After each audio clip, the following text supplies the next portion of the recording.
Hey, what's up, family?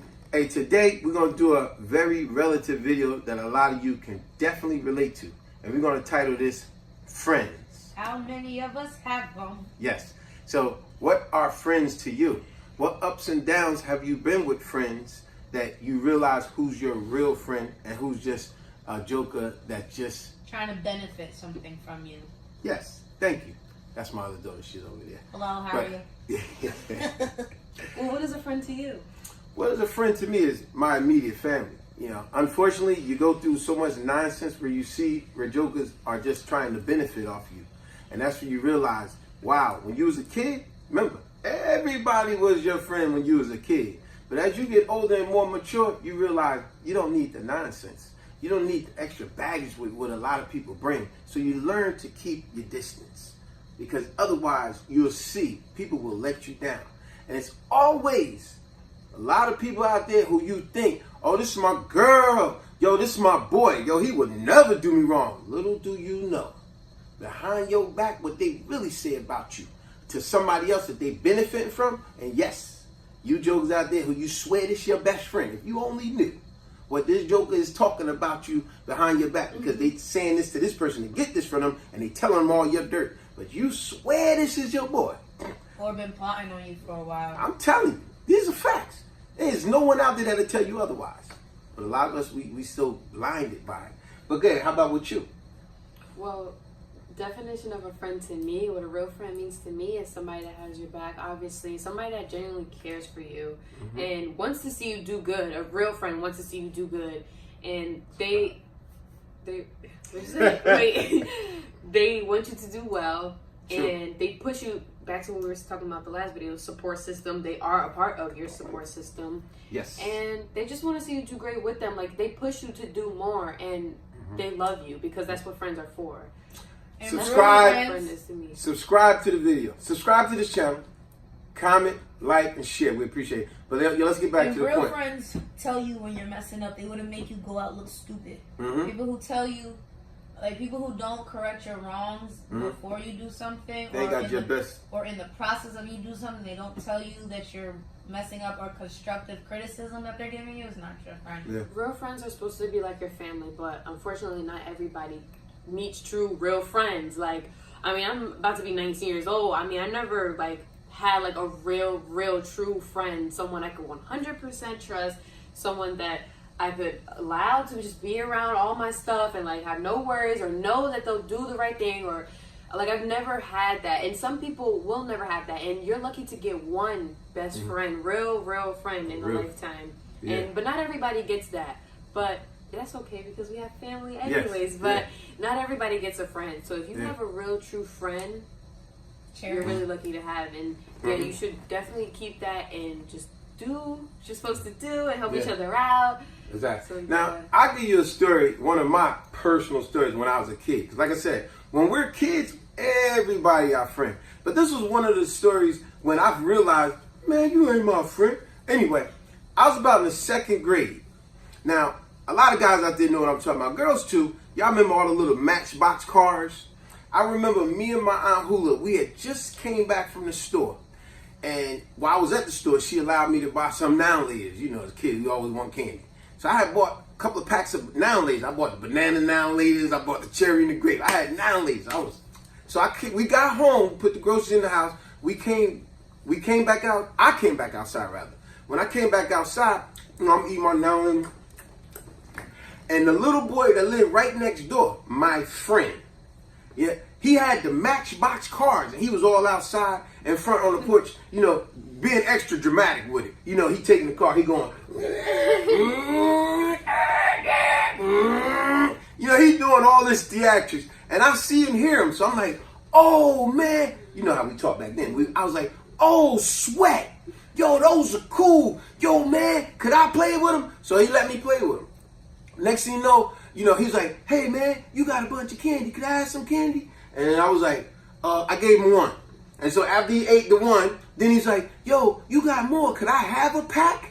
Can I have a pack? I was like, a pack, man, I gave you one. He said, yeah, but if I give you one of my cars, if you give me a pack of Now Layers, I'll let you have one of my cars. So I was like, for real?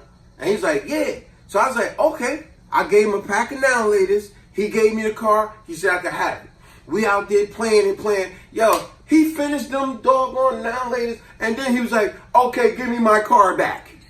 I was like, you crazy as heck. You ain't getting this car back. Yo, you said I could have it. He said, I'm telling. And he ran in the house. And when he ran in the house, I ran in my house. And when I get in the house, I was like, man, I'm in here. He ain't getting his car back. Next thing you know, what happens? Knock at the door. Him and his mother at the front door. My Aunt Hulu go to the front door. And next thing you know, I hear her go, Little Junior, come here. Come to the front. She go, the little boy said you stole his car. I said, no, I didn't. And then she said, do you got his car? I said, yeah, but he said I could have it.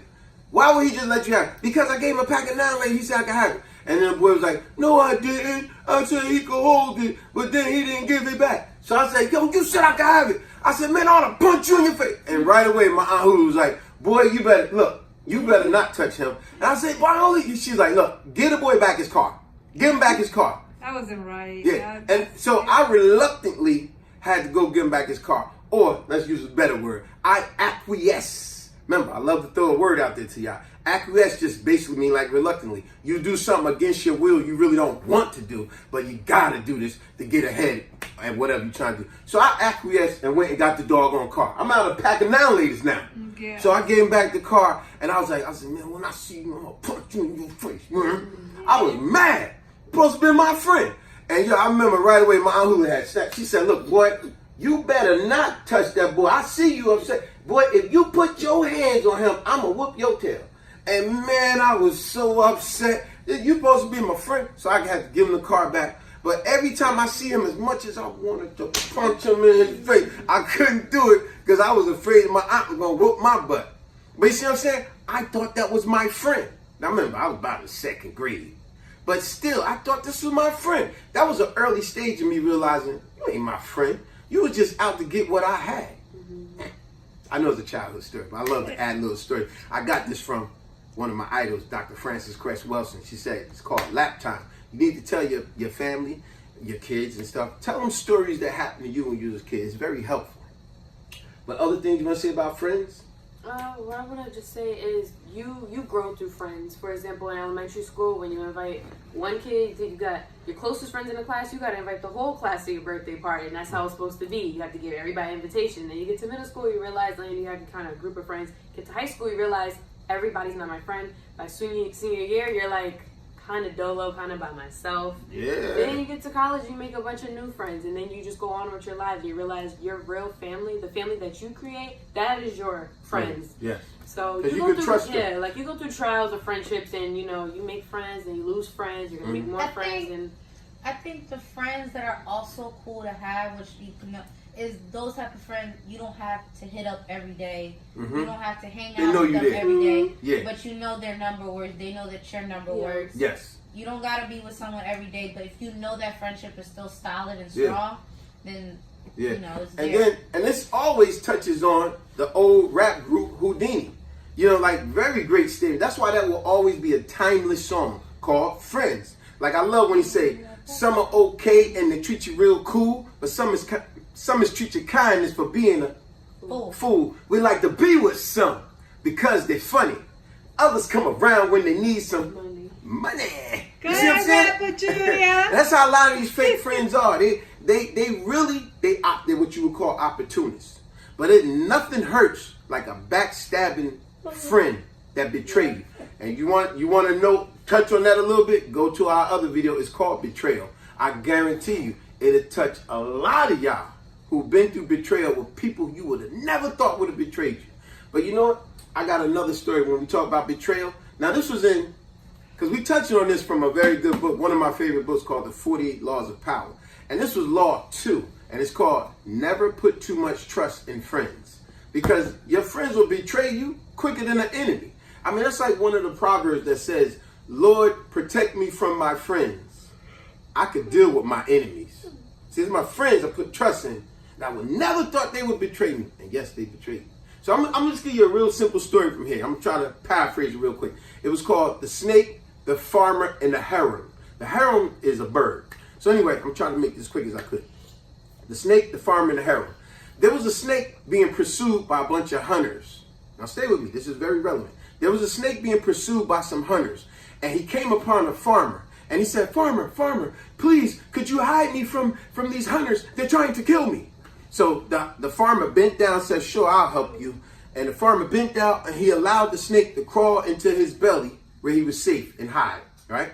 So now when the hunters went by, they didn't see the snake, they was gone. So now that they was gone, now the farmer said, he said to the snake, all right, the pursuers, the hunters, they're all gone. You could come out now. You know, I did a favor for you. You could come out now. And what did the snake say? He said, come out. It's nice and warm in here and I'm safe. Nah, I ain't coming out. So the farmer's like, what?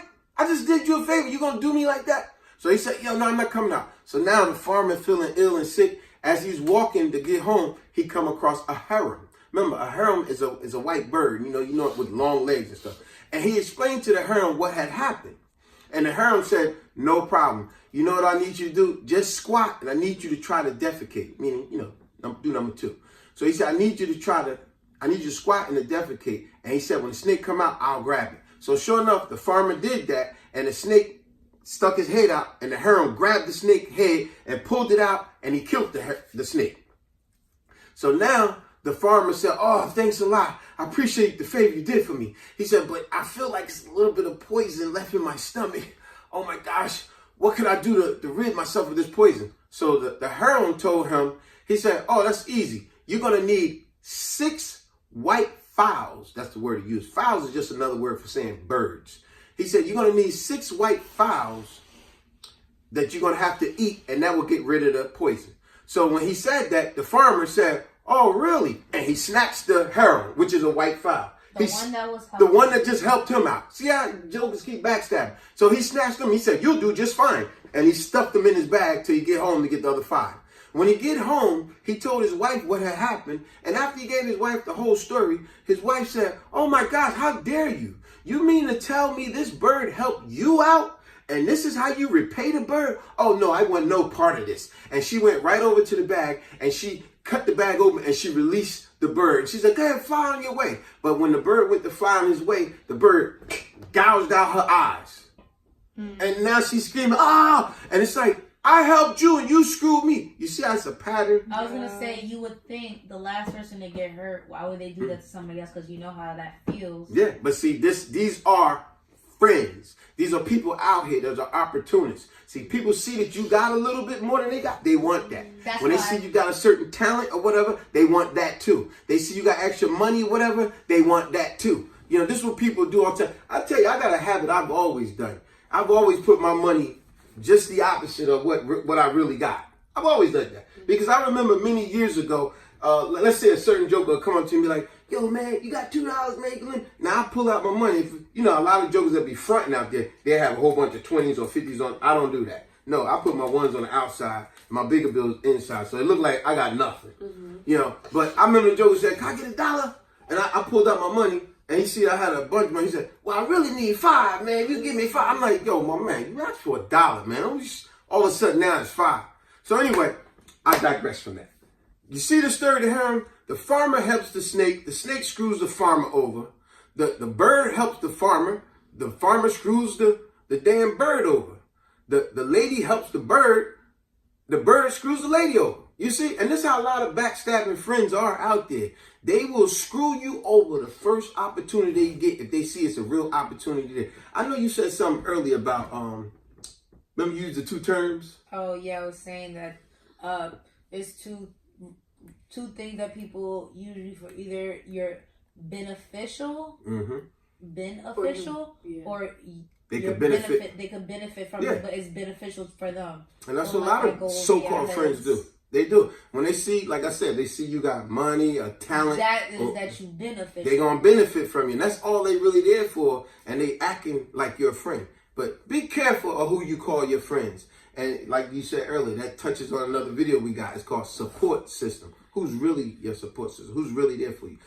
Most of you should know that. That should be your immediate family. Now, we all know we go through ups and downs with our family. But if you're going to put up with anybody bullcrap, it's your family.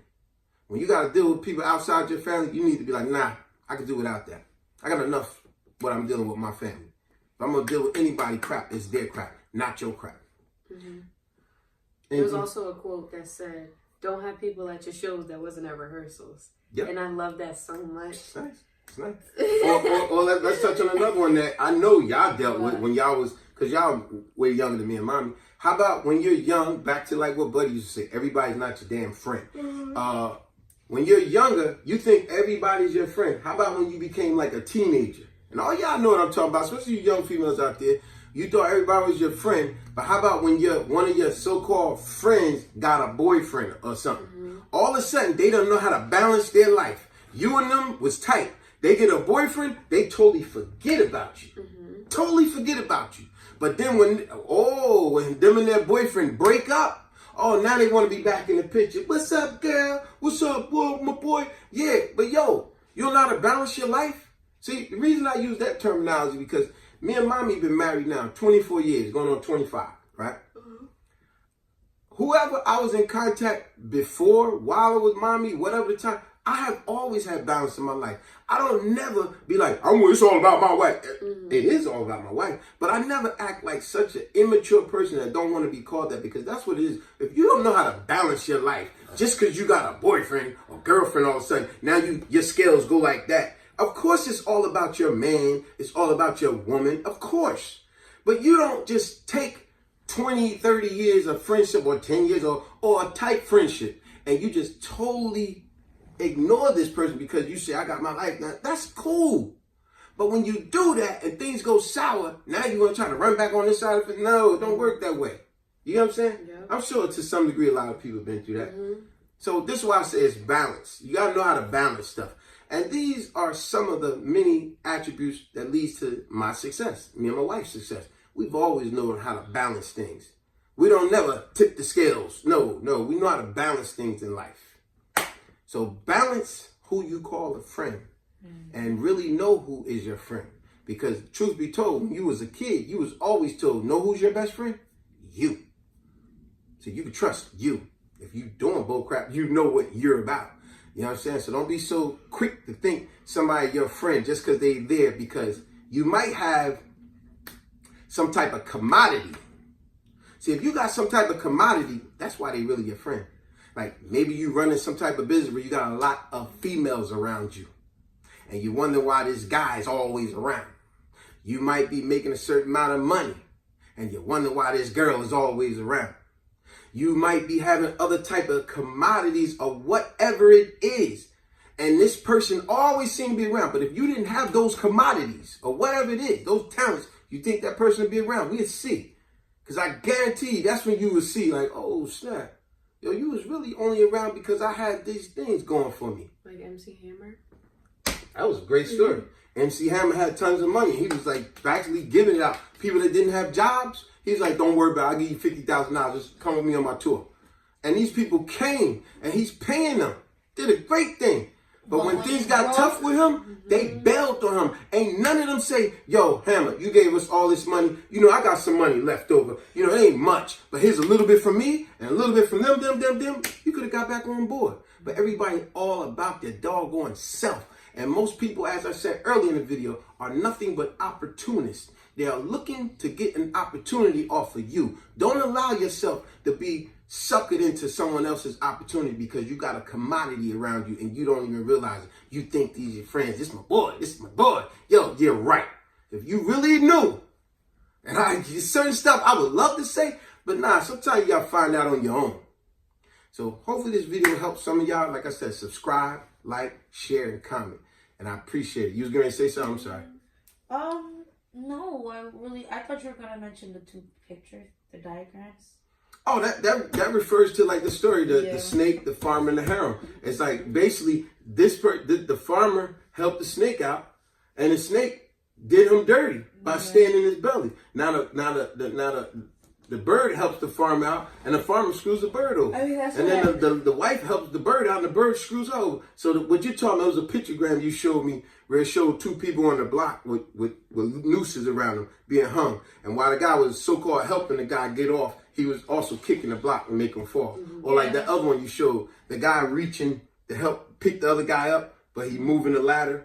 Like you acting like you my friend, but you really taking from me. Yeah, to kill me. Protect your neck when you sticking it out for other people. Yeah. So we're gonna let y'all go on that. Anything else? No, that's it. Pretty much it. I talked a lot.